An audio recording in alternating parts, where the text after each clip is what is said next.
the food. Ada became very shocked and confused. It would be her first time seeing such, and this was particularly because she was a street girl and fond of eating very fast and also with her hands without observing the contents of the food properly. Ada was unable to finish the food and she had to throw the rest away. But she foolishly didn't take caution. She felt it must be a mistake. 1 week after the incident, Ada fell seriously ill and was admitted to a hospital. She had a running stomach and serious fever, which almost took her life. After the doctor's diagnosis, he told her that the cause of her illness was a strange bacteria known to breed only in very dirty places. He said to her, "Always make sure your kitchen and cooking environment is clean. You are very lucky that you were admitted on time. This ailment is so dangerous it would kill you in days." Ada thanked the doctor before she was discharged from the hospital and was placed on drugs. When she got back home, Chisom became her caregiver. Whenever Chisom finished cooking at home, she would ensure she gave Ada some food to eat. But when Ada completely recovered, she didn't change. She reverted back to her old ways of buying food outside. To make matters even more complicated, she continued patronizing the same restaurant whose food she found the cockroach in. It didn't take up to 3 weeks again before she had to visit the hospital the second time. However, when it happened the third time, Ada decided that she would carry out her own secret investigation to understand why she was always falling sick after eating food from the restaurant. Because the restaurant looked neat and luxurious from the outside, and she felt that there was no room for dirt in the eating area. One fateful weekend, Ada went to the restaurant in the afternoon.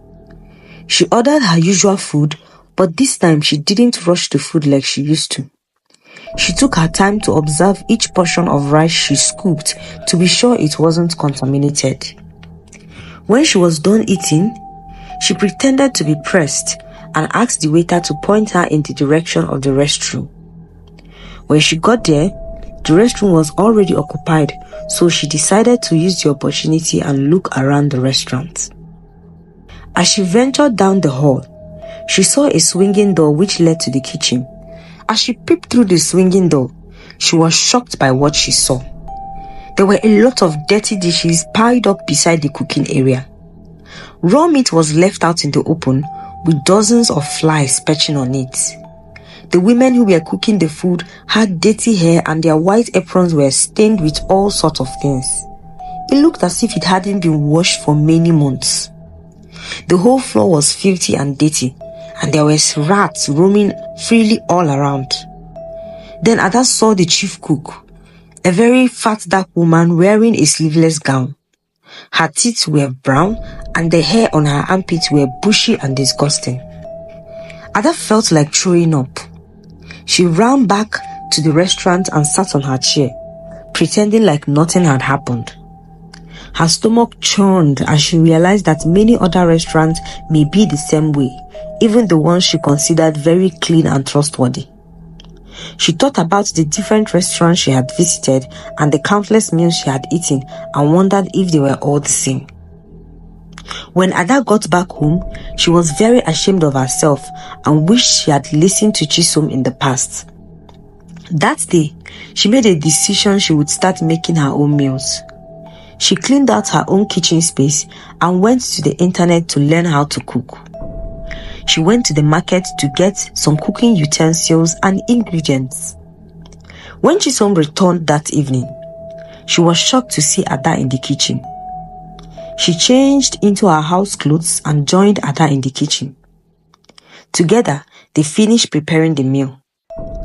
The food didn't look as beautiful and fancy as the meals she often bought at the restaurant, but it tasted very delicious and she knew how it was made, with proper hygiene and care. Ada continued learning how to cook through the internet and from Chisom as well. She stopped eating out and would often carry food to work. She balanced her love for eating out with the comfort of a clean home-cooked meal. Her colleagues were surprised to see Ada bringing meals to the office and would often join her in eating sometimes. Emeka eventually returned, and he apologized to her for leaving her abruptly after finding out that she couldn't cook, instead of advising and pushing her in the right direction. The both of them settled their disputes and got married some months later. The moral lesson of this story reminds us that not everyone or everything is as clean as they appear. Sometimes, make efforts to see where the food you buy is being prepared. No matter how busy you may be, always try to make sure that you have time for your children. When you truly love someone, as you should have their best interest at heart. Don't walk away simply because of a trait you don't like. Attempt to see if they are willing to improve or change.